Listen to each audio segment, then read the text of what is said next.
انگریز ہندوستان سے چلا گیا، ہمارا پاکستان بھی آزاد ہو گیا، بنگلہ دیش بھی اب آزاد ہے، بہرحال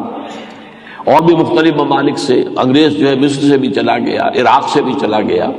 اور مختلف ممالک آزاد ہو گئے، ہسپانوی چلے گئے، فرانسیسی چلے گئے، الجزائر آزاد ہو گیا، موراکو آزاد ہو گیا۔ ایک اعتبار سے تو یہ کہ وہ سارا جو معاملہ ہے اس کی بساط جو ہے وہ نپٹ گئی ہے،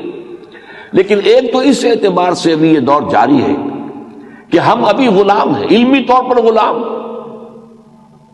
ٹیکنیکل اعتبار سے غلام، ذہنی اعتبار سے غلام،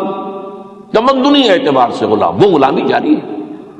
اور دوسرے یہ کہ وہ جب یہاں سے گئے ہیں تو ایسے حکمرانوں کے حوالے ملک کر کے گئے ہیں کہ جو ان کی تعلیم سے، ان کی تربیت سے بالکل انہی کے نقش قدم پر چلنے والے تھے۔ یہ ان کا ذہن تھا، وہی ان کی سوچ تھی، وہی ان کی تہذیب تھی، وہی ان کا اٹھنا بیٹھنا رہن سہن تھا۔ یہ پورے عالم اسلام میں حکومتیں انہی کی بنی ہیں۔ تو اس اعتبار سے اب بھی انہی کی حکومت ہے، بائی پراکسی ہے۔